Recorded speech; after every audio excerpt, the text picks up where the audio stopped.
Hello everyone and welcome to Live from the Lab. This is the show where we talk about different technology that Bruker's developed in order to help scientists discover the world around us. Today's topic is X-ray microscopy. Now for some, you know that we've already covered this topic before, but we've got something new to talk about, and that exciting thing is the X4 POSEIDON. X-ray microscopy in general though, what is it? Well, it's based on CT, or computed tomography. This is a scanner that you might know from a medical application, something at the doctor's office. So you get a scan, they can see kind of that three-dimensional interior structure. Of course, the important application there is it's non-destructive. Well, that same non-destructive nature of it, that translates right into the lab. Now, with these tools, what we've done, though, is that we've shrunken that technology down, dramatically increasing the resolution and also making it fit into a nice laboratory footprint. Now, to learn more about the X4 POSEIDON, our newest benchtop tool, let's head on over to a video.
All right, here we are back in the studio. So it's a pretty exciting product. I think it's going to be a big game changer. It's really going to bring XRM kind of to the forefront, and that's why we called this Prime Time. So today I am joined by my newest colleague, Billy Reese. Hello, John. Good to see you. So welcome to Live from the Lab, Billy. Thank you. Appreciate it. So Billy, he actually has quite a bit of experience. He's new to Bruker, new to us, new to you, but he has been doing XRM and micro CT for quite a while, right? That's correct. Yeah, like 12 years, something like that. Wow. So what kind of materials were you looking at? Were you looking at life science stuff? Were you looking at materials? So primarily I was scanning rocks. I was looking at geomaterials, but then as the technique got out there a little more, as people started to find out what we had going on, I was doing steel samples for corrosion analysis all the way down to polymers, carbon, composite materials, and then like single carbon grains too. So think like single carbon grains all the way up to steel samples. The variety of stuff we got to do was pretty amazing. Yeah, I mean, I'm absolutely floored, you know, at the things that come through our door that we're like asked to measure. I mean, of course, 3D printed things, but then, I mean, stuff like it. Once we got like an oil filter, and it was like, can you see the particulate in this full oil filter? And it was like, surprisingly, yes. Yeah. So, but I mean, that's kind of an interesting aspect of this, I think, is that journey of discovery. Like you said, you bring the tool into your lab for one purpose. Right. And it doesn't take long for people to start figuring out other things you can do. Yeah, exactly. Right. That's been one of the fun things is, you know, one of the things I always say is, people say, well, can we scan this or will we be able to see that? I always say, I don't know, but I'm willing to try. Yeah. I mean, traditionally, I'm used to these types of techniques, this like being able to see inside non-destructively for like a soft tissue or a soft sample, but not like a really hard sample, and then with this type of resolution. Oh, yeah, exactly. So what do you think has been the most surprising sample in your 12 years that came through, you put it in there and you were like, that's a rocket image? Oh man. So as a geo guy, seeing some of the steel sample stuff. Are you gonna say something like fractalated quartz here? No, look, hey, rocks are awesome, but. They are. Yeah, so, but one of the most interesting things I saw from my perspective as a geo guy was seeing corrosion samples from steel samples, or corrosion analysis on steel samples, and seeing damage beneath the corrosion. And being able to quantify that. I thought it was really interesting. And just from my perspective and my background, being able to see something like that, we were able to make some really, really cool images of steel samples. Again, and also like steel samples, like we're talking doing 1 micron scans on corrosion exposed steels. Yeah, and I think probably one of my more surprising ones was also related to steel. It was actually, we had this small piece come in of steel, and we were able to see the dendritic growth structure inside of it. And I was like, wait a minute, we actually have the density, the scattering contrast to be able to visualize that type of structure? I mean, I'd only seen that before in stuff that you had to like spend a long time polishing, and then you would just see it on the surface. Yeah, the stuff that we've been able to do with XRM it's like every day I'm blown away. So for everybody out there who may not be as familiar with it, what are we talking with in terms of, say, like our limitation with the tech? Because I mean, we practically do have an enclosure here. We want to keep it safe, and so we can't have, say, the blazing hottest possible X-rays, like highest voltages and stuff. We want a reasonable enclosure. What's our power on this tool? What can we do kilovolts? So currently we have the transmission source in here. There's 2 options for the source with the system. Just taking one step back, the great thing about the Poseidon is it is a platform system. So there's options all along the whole system.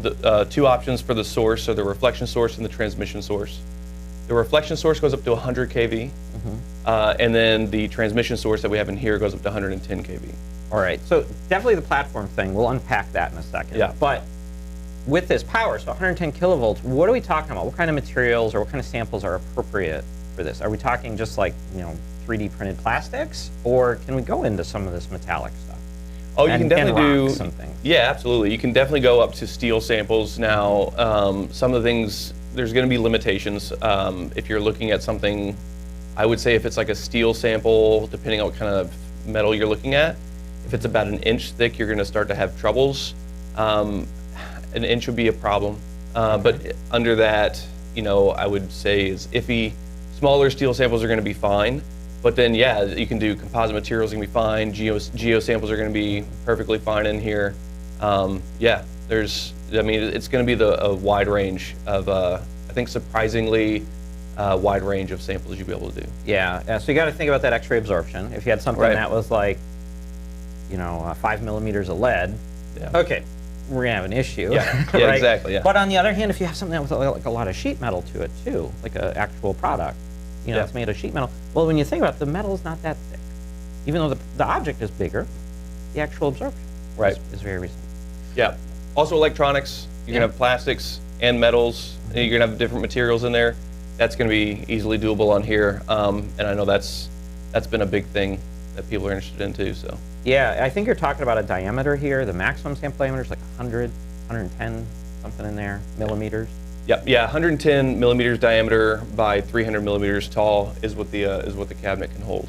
Okay, so now, and then in terms of that, if we talk a little bit about how it magnifies. So this is a process called geometric magnification. Yep. It's because we're using a cone beam, right? So what's that about? So what we're able to do is we can, and we'll do some moving around here in a minute, but what we're able to do is we have multiple detectors and we can move the sample closer to the source, and then using that, being able to move your sample closer to the source or farther away from the source allows you to get a higher or lower magnification on your sample. Yeah. So we do have some people who join in here who are actually really, really new to the technique. So when we think about that, just the basics of geometric magnification, how does that work? So you get a certain magnification because you're putting that sample kind of close to the source, and then that detector is far away. So your mag would be, what is it? We calculate it based on the detector to the source divided by the sample to the source distance? I don't remember the math. Yeah. particularly. So I think, but yeah, Yeah, you take the distance between the detector and the source, so that would be a big number. And this one, I think that's about 400 mils in the back. Yep. And then you would take that distance between the sample and the source. So Yep. I don't know, what's a reasonable number? Maybe like 20, 30? That's what close? something like that sounds about right. Maybe we say 40, just to make it easy, right? Make the math yeah. easy. 40 mils. So if you park it at 40 mils, so then you got 400 divided by 40, that's a factor of 10. Yep. But then on top of that, you mentioned detectors, right? So we have two different ones mounted, and they have different pixel sizes. Yep. So we got, what, 50 microns on the one, Yep, flat panel's 50. and then the CMOS is 9? 9. 9. So you would take that 10x on the pixel size, Yeah. right? So you can achieve, practically, pretty small resolutions on this stuff, Yeah. right? Yeah, so we're able to scan, when we've done scans at about 0.6 microns resolution. I think it can go a little lower, but comfortably we're able to, we say it's a 2 micron resolution that you're able to resolve here. Yeah, and that's something that, everybody out there, if you're looking at one of these tools, you want to be careful about. There's 2 resolutions when we're talking about these tools. One is your kind of voxel resolution or theoretical resolution of geometric magnification and detector size, pixel size. Right. So the voxel size, I think on this one you can obtain something like 0.2 microns. Yeah, and you can go lower than what we've done, that's for sure. Yeah, so you can do that. But then you have what's the real resolution. Yeah. And that takes into account things like the vibration and the sample, the precision of the sample rotation. Yeah. And the source size. Yep. Spot. So on this one, the spot size on the source, you said we got 2 sources, reflection, transmission. So what are we talking about there for the resolution limits?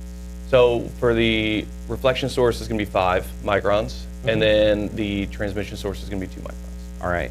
So that really becomes your practical limit. And that's why, we always encourage, send some samples. Yeah, If absolutely. you're interested in this stuff. Yep. So now you mentioned a platform. Yeah. Now I know in the past we've had the 2214 as a platform, but that machine that's pretty darn big. I mean, that's like taller than that machine. That's like probably all the way out to here, and it weighs like literally a ton. Yeah, absolutely. That's a big one. Yeah. So, but now this is a benchtop. So haven't we ever done a platform before in a benchtop? Or? No. Really? So typically, you'd kind of think about what application you had, and then you'd kind of get fit into a system. Okay. So whether it was a 1275, 1272, but now what we have is this is a true platform system. So depending on what you're doing, we can actually build this system out to your specs. And honestly, if you want, you can build it out to where maybe you build it out for what specs you have now, but it's expandable for the future. Okay. So you can build it out how you need it now, and then maybe you start using it in a different way, and then you can build it out to do more stuff down the line. So it's pretty awesome. I think that's really important too in like the modern lab space, where you have to have these tools that are versatile. Yeah. You don't know what question's going to come through the door tomorrow, and to make sure you're enabled for it, you have to have some expandability in the system. Yeah, exactly. Right? So being able to add newer detectors, different detectors, better source. Yeah. So now with this one, I know you've got a favorite part. I know we were talking before about it. I know you're very excited about this. I think it's time to show off that part. Yeah. So Billy Reese, what is your favorite part of the X4 Poseidon? I've been very vocal about this. I've been a huge fan of this flat panel. So as John mentioned, I'm new to Bruker. I started in November this last year. And so right off the jump, I was able to watch the development of the system, and I was able to play around with the system, and I've just been blown away by this flat panel. You can see the flat panel here. We currently have the door open. So you can see the flat panel here. I'm amazed. The field of view is huge. The speed is amazing. The signal to noise ratio is phenomenal. I keep saying I expect these scans to take longer than they do. And we'll show some examples of that. I feel like I'm trying to drag out the scans, like, well, why is this only going to take 2-3 minutes? And I'm serious on those numbers. So I keep expecting them to, like, this should take an hour. Yeah. And it says 15 minutes. Right. I don't know, like, it sounds fake to me, honestly. But no, it's like, the flat panel is amazing. And if y'all watch here, so we don't only just have this flat panel. we have an amazing high resolution, as we mentioned, CMOS camera. And so one of the great things is with the platform system, or with this system in particular, both detectors are in here in this one benchtop system. So flat panels dropping out of view, and you can see the CMOS as well. So the CMOS, we got some amazing images from the CMOS as Yeah, well. and that is actually the same CMOS that we use in our flagship 2214. Yep. So it's Right. a really, really nice high res. It also, yeah, it does have a little bit smaller footprint. Yep. Much higher resolution. We're talking about 16 megapixels on that, and it can offset. That's right. So it can move Yep. back and forth in order to increase your field of view. Yep. So it's kind of a really cool feature on that one too. And of course, one of the cool things about this machine, very unique, is that you can have them both. That's right. You don't Yep. have to choose. Yep. You can have them both mounted the same time. Click of a button in That's our right. brand new software. Just like you showed it. Yeah. Yeah, exactly. So now another cool thing about this system is that we've also implemented something from the 2214, which is taking geometric magnification up a notch. That's right. So we call that Gem Plus, right? Yep. Yeah, so one of the things that's nice is you can move your detector closer or farther away from your sample, and this really helps you optimize the settings. Kind of the biggest feature, a lot of people say, like, well, why do I want to move my detector further, closer away? My biggest thing, the easiest one, is the speed, and we'll do a little demonstration of that. But you can have if your detector's at the farthest back, you know, you're going to get a lot of sharpness on your scan. But if you move it all the way up, it's 4 times faster, and that goes back to what I was saying about the scans being insanely fast. So your scan can be 4 times faster with that detector at the closest position. So if that's something that you really need, and a lot of people say, well, why wouldn't I just run it at the fastest position? You do get that. You do get a little more sharpness if you. There's reasons why you would want to have your detector farther back. So it's nice to have that Yeah, and it's control. It's really one of those balances, like you said. If you're doing conventional geometric magnification, detector is fixed, sample moves forward and back, then you can kind of optimize resolution. You can optimize field of view. Yeah. But at speed factor, you can't really play with that too much because the detector's fixed geometry. Right. Yep. Here, being able to move that up, now you can really optimize all 3 of those Right. parameters. So can we see that thing move up? Yeah. So if we wanted to, let's see. So we see our detector here, right? Now if we can move it all the way back. So now All your right, so it detector. just moves right back. Yep, that's right. So now your detector's all the way back. Yeah. And then also, this might look a little familiar to y'all. Coming out of nowhere there That's is right. our little starfish. Huh? That's right. Yeah. So now we have our starfish there too. So this is one of ours, and we're going to go back to our flat panel here. So, and again, this is all just with a click of a button. It's nice to have that control in the software. So yeah, there you can kind of see the system moving, all the internal features and functions. Yeah, and that detector can also move up, so it can be at 200. Right. So maybe let's take a look at the software a little bit, because that's also a big change with the platform, Yep. right? Yep, that is correct. So let's close everything down. So we're already in the Home tab. You'd be able to log in at your user level, and then you can create your project, you can create your sample, and then we're on the next tab over. We're in the Acquisition tab. So if you're familiar with our products, you will see, I'm going to close the door here. And then safety guidelines here. We're going to make sure that we don't crash into anything. So you're going to notice that this new software does look a lot different. So one of the things, I really like the flow, and watching kind of the software as it got developed, watching the development of the software, the flow come together has been really, really nice. I really like the outline here. So first off, we'll talk about scan protocols. So let's say you're in that lab where you're scanning, you're going to get a rock, you're going to get the same thing over and over again, right? So you pretty well know what those settings are going to be. You can have a scan protocol, with all your settings in there already. So you can come in, click your protocol, and then start your scan. So if you're a power user that does a similar sample all the time, scan protocol is nice. Also, one thing about the software, various user levels. So user management, let's say you're in a lab where you have one power user who has the full access. You can have another user who just has a limited access, and maybe they only have access to the scan protocols. They can come in, they don't have to know anything about the system, they can just click on their protocol and click start. Yeah. And it's nice to have that control and protection of the system. I think that's a really important aspect too with this new technique, because I think once you get in the lab, like you were saying from your experience, once you get in the lab, people start coming out of the framework and they start, you know, wanting to throw stuff in, and you could just set up a protocol for them and tell them, hey, you know what, come on in, press the button, and you could take a scan. Yep, right? Exactly. So let's click down. So you'll start to see some of the familiar X-ray source, so you can choose your power. Let's go ahead and turn this on. So I'm going to hit grab here for continuous imaging, and it's going to, there you go. And actually, there we go. Check that out. Look at and that, right away, look at that field of view. You can see it.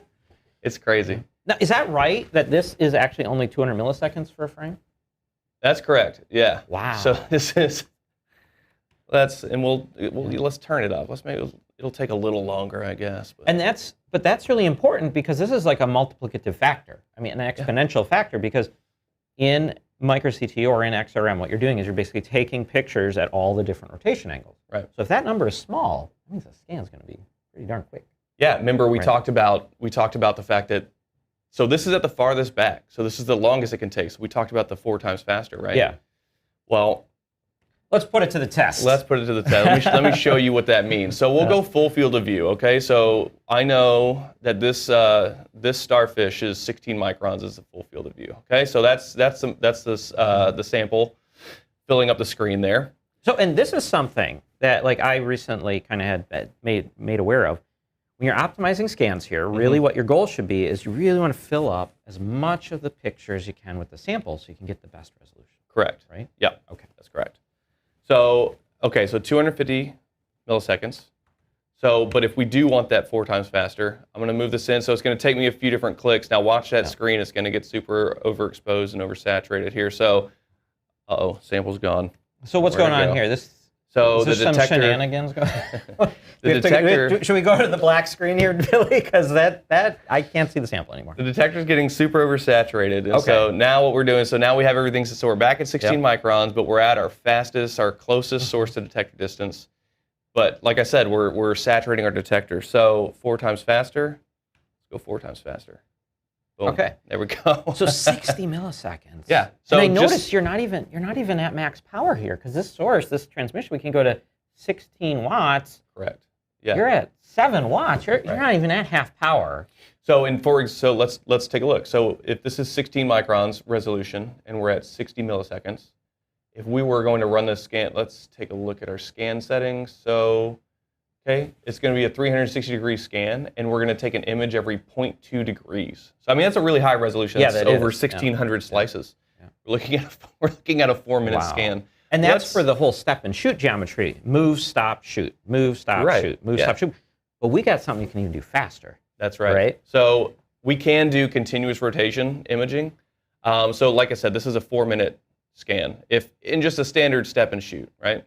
Continuous rotation, the fastest continuous rotation scan you can do is 2 minutes. So we could run this as a 2-minute continuous rotation scan. And that's for a whole 360. Yeah. Whereas you can do 180 on a sample that has kind of some symmetry to it or has some uniform absorption. Right. So, and this actually opens the door for some new techniques. I know there's this term that bounces around called 4D CT. Of course. Right. Yeah. And that's all about speed. Yeah. So here we go. We got speed. Yeah. So that's awesome. Yeah. So can you start it or? Yeah. Okay. So yeah, let's do that. So let's say we've done all of our settings. We know what we want to do. We'd come back over to our folder, Study Explorer. So we're going to be on the starfish here. Toothpick's a fun one if anybody out there wants to do a toothpick. Okay. So let's do starfish continuous rotation, 2 minutes. Right, and this will be flat panel. We'll create.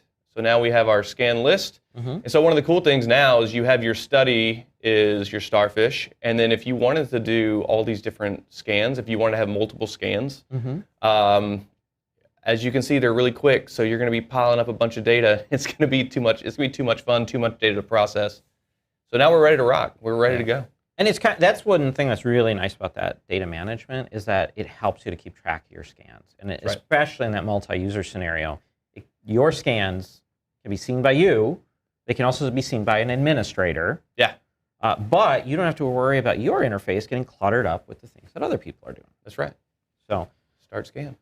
There we go, 2 minutes. So, and then up here, I do have the camera turned on, so you'll see it spin around, and it'll get started here in a second. So, and then, oops, I'm sorry.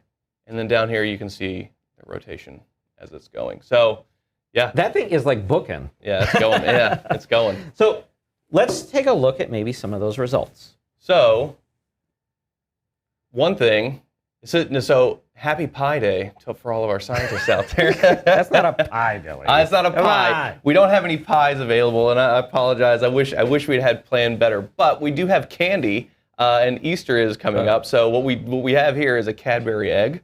So this is actually, and one thing I wanted to mention, this is a continuous rotation scan. We did a 3-minute continuous rotation of this Cadbury egg. So this is a 3-minute scan. You're talking about like one of the big ones too, right? Like it's that big. Yeah, that's all. Not like the teeny one that they make now. This is a big one. This was a small. This is a smaller. I mean, it's a full-size Cadbury egg, but it's not like the one that's like the size of a real egg. Okay. It's a little smaller egg. Yeah, a reasonable Cadbury egg. Yeah, not the mini one. Absolutely right. Okay. So what really amazed me about this is that you can see the porosity distribution. Yeah. You know. I mean, so, and also one of the things I think is really interesting is you can see not only the porosity, but there's a very, very distinct density layer from the chocolate to the inner part, whatever this caramel or whatever it is. But yet it's like all sugar. Yeah, basically. And then also, even within this, you can see different densities within the cream inside of the sample here. And then this, I mean, the void. I really don't have this set too crazy. I mean, like the void is really well defined.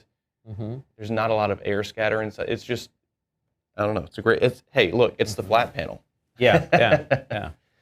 So, and then also on that same note, robin's egg, malted milk balls, right? So yeah. So if you're familiar with a robin's egg, there we go.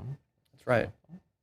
So we do have the robin's egg here. So we did. We did a 3-minute continuous rotation scan of a robin's egg, and they have those colored speckles on the outside of the candy, and you can actually. I didn't realize we were going to pick that up in the scan, but we can actually see that. Yeah. So that is. So if we go back to our full screen camera, you might be able to see it here on the full screen. I know you're all going to have to squint, or maybe you're going to have to go to the store and buy some. But there's like these little speckles, like confetti almost looking thing. Yeah. I thought it was just like going to be like food, food coloring or something. Yeah, but if we take a look at the scan again, you can see those speckles on the outside of the candy. And then also, I didn't think the candy was cracked, but look, there you go. The shell looks like it appears like it's cracked, perhaps. So this particular candy has like a sugar shell on it. Yep. And then it's got like a chocolate layer. And it's got like a interior that's almost like a malted milk ball thing, right? And then there you go. So wow. And as you mentioned, so just again, this is a 3-minute scan. I mean, wait, this is a 3-minute. This is a 3-minute continuous rotation with that type of resolution. Yeah, it's great. So if you wanted to do any quantification, did you take this on this one, or did you take this on a 1273? I did this on the Poseidon. Really? Yeah. Wow. It's that flat panel, man. Yeah. So yeah, you can see the candy shell. You can see the chocolate, and then you can see the malted part on the inside here. And then these again, it's just the chocolate, but we're seeing all these drastic density differences within this one sample. It's very, very interesting. So what's really neat to me too about this is that we see those really bright spots, like you said, but we don't see any artifacts coming off of them. That's right. Yeah. Even with such a fast collection. Yeah. So it's amazing. So, and you could do, so there's all this void space inside of here. So you could do quantification of this void space inside of here. So, hey, maybe you're not looking at candies, but you can kind of figure out how this would be useful in your field as well. So you could do the quantification of the voids. You could do with such a good density difference or attenuation difference between all these different densities or layers. You could do a really good quantification of all this entire sample. And I think you do have even one of the starfish scans here, right? That's right. Yeah. So back to the fact that we have the 2 detectors here. So everyone knows what a starfish looks like, but when you start looking, being able to go to that deeper level, I mean, just look at I didn't realize, one of the things that's been crazy to me was seeing the different detail at the high resolution. So it's like you never know what you're going to unlock, right? What really amazed me, what the aha moment with the sample for me was changing to the CMOS. Because, I mean, we look at the flat panel and it's like, yeah, okay, we're seeing what we expect. It's the same thing magnified. And maybe there was like a little echo. There might be something deeper going in there. But when you threw that CMOS up there, it was like all of a sudden we saw these lines in it. And it was like, is something going wrong with the machine? But no, we reconstructed it and it turned out there's this substructure. And sure enough, like I found some science papers, they were talking about how this is an awesome biomimicry sample in terms of understanding that structure and then using it in modern materials research. The other thing that kind of was surprising to me was that when you look at it on a larger scale, on the surface of it, it almost looks like it's solid. But when we looked deeper, what we saw was the solid bits, the pieces that looked almost flat, were actually the defected structure at the surface, where it was either bumped or things like that. You kind of see the hint. So it's really, really kind of amazing that nature can make these things, but also that now we have access with something this small, like an X4 Poseidon, to be able to see that scale. Exactly. Going on. Yeah. So, no, it's been amazing.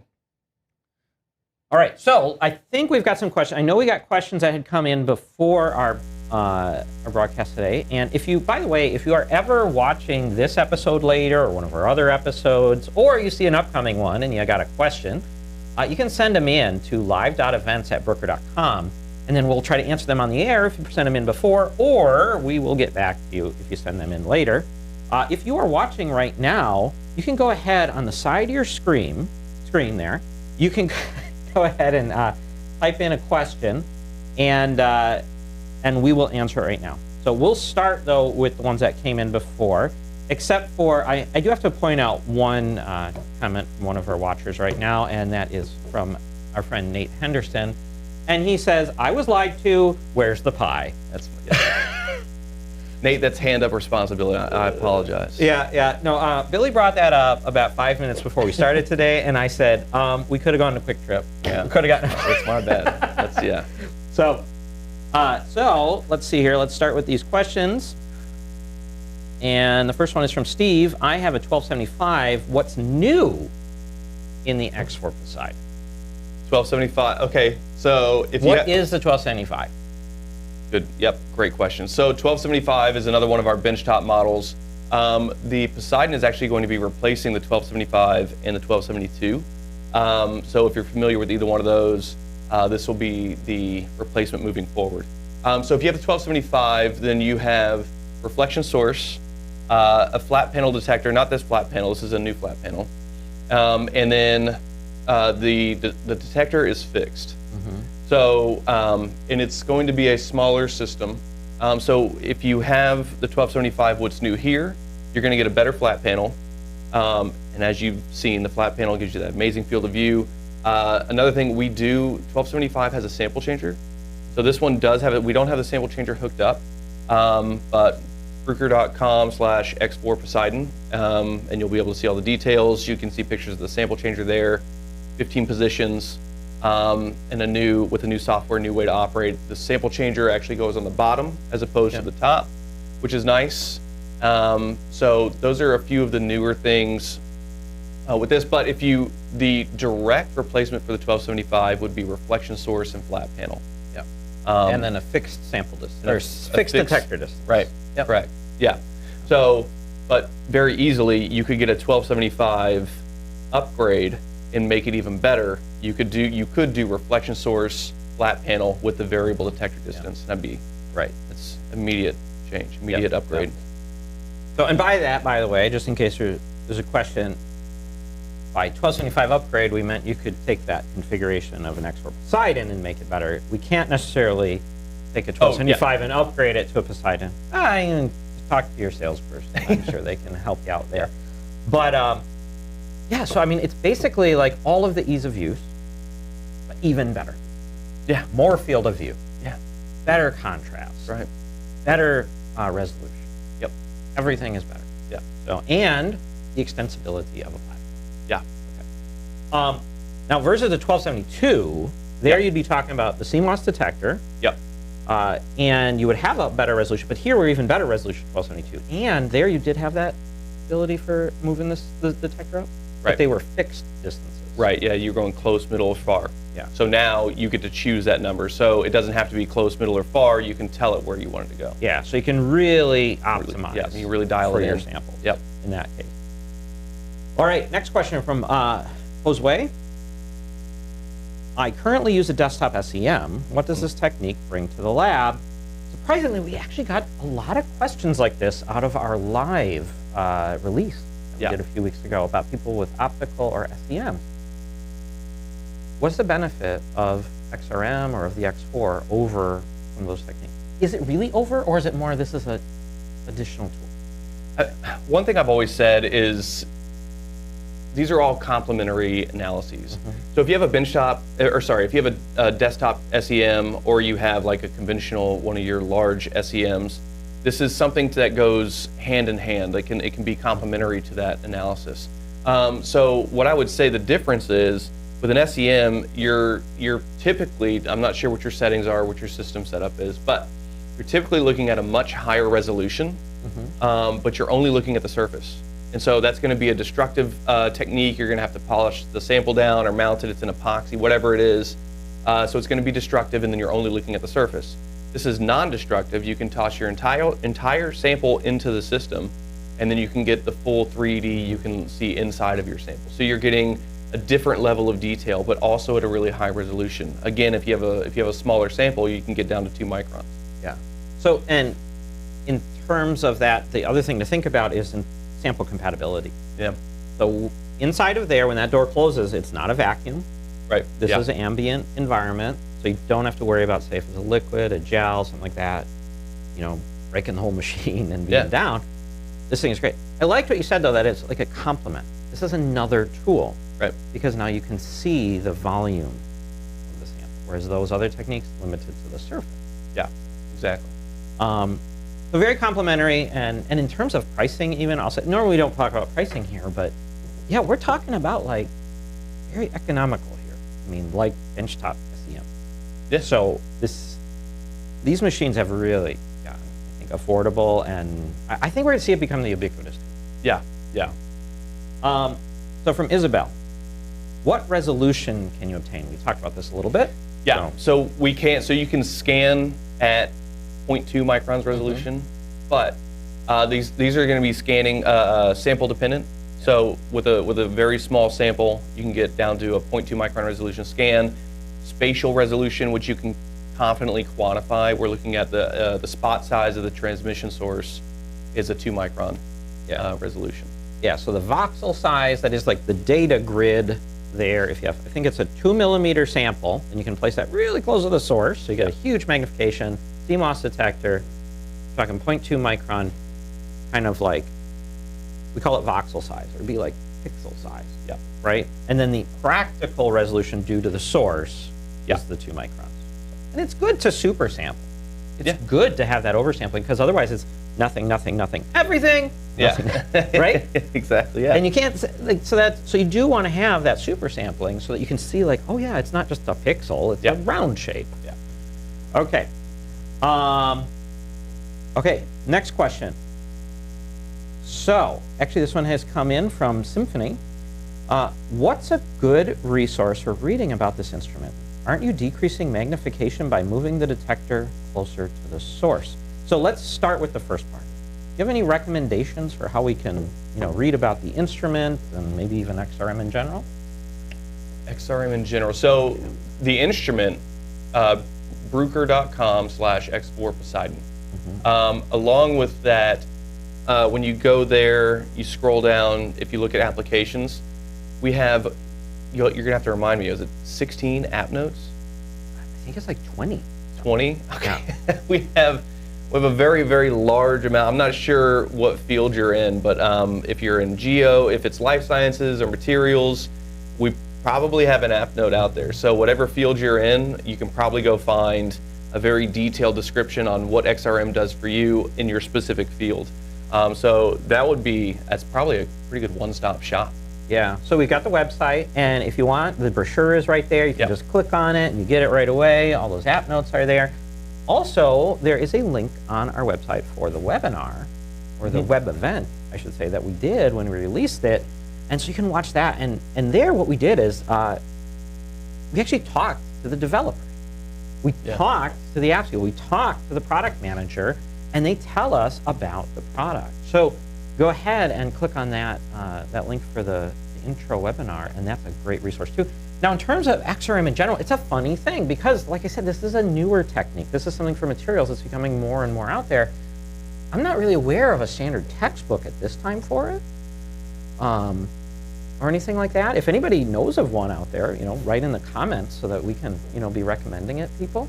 But I think that as we find these tools getting more and more into that academic setting, we're going to see classes being taught on it, and it's going to become as widespread as the optical microscope classes and the SEM classes. Yeah. This is just going to be indispensable. Yeah. I mean, being able to see inside non-destructive. I agree. Right? All right, so great question there. From Jordan, can you measure an NMC pouch cell? So there we're talking about one of these new cutting-edge batteries. Yeah, so we have done a couple batteries in the lab already, just kind of playing around. So yes, we can do batteries. So depending on, again, this is gonna be one of those things depending on the size and depending on what features you're looking at. Yes, we can. Remember, there's a size limit that can go in, so we're not looking at car batteries. Yes. We're not tossing one of those big car batteries in here, but right. Yes, we have done batteries. Yeah, and definitely like the NMCs, the lithium-based materials, you get a lot of great transmission through that, even though you have the copper anodes, you have the aluminum anodes in there. You're really able to get good images with this tool. Of course, there's always going to be some benefit to going to even higher resolution. If you're looking at fine things like cracks in the particles of the cathode materials, things like that, you're going to benefit from even better resolution on something like our flagship 2214. This tool is great for things like just imaging that overall structure. Yeah. It's also really good for seeing those defects. So when we had thrown in a pouch cell recently, what was neat was that on the large scale, instantly, just a few minutes scan, you could see that there were some particulate defects on the interior of it. Yeah. You could also see some voids. You could see the overall structure. And then you could even start to zoom in and see that anode structure in full 3D. Yeah. So great technology for that, and definitely a cutting edge thing. And the last question that come in before is from Gracie, and that is, can we send in some samples? I think they want to know if they can get together with you, Billy. Yeah, so yes, you can send in samples. We do demos in the lab as well, so if it's an instrument that you're seriously interested in, we can do that as well. But yeah, get in contact on the website, and then we can set you up with your sales rep, and then we can work on what kind of samples you have and what samples you should send in to kind of assess your situation. Yeah, and just like Billy here, we do have experts kind of across the globe. So if you reach out, no matter where you are, we can connect you with the right person. And yeah, we'll run samples for you, see how it's working for your particular application. We don't do contract work though. But what we do is, those trials to see, can this work? We are always interested in knowing, is it going to work? Yeah. And the other thing you can do is you could come see it. So we're here in Madison. If you want to come on in, schedule a demo, or you can come in, see the tool. I would definitely recommend doing that, seeing it in person. Get in the springtime, get in the summertime. Yeah, but if you can't make it here, we can also do a video demo. That's right. Kind of like this. So, those are all options out there on the table. So with that, we've come to the end of our time. Thank you, Billy, for joining us. No problem. Thank you, John. Hopefully Appreciate we'll see you in the future. Yes, sir. On more Live from the Lab. And thanks to everybody out there for spending your time with us this morning. We always enjoy, having as many of you there. And with that, until next time, keep your signal high and your background low.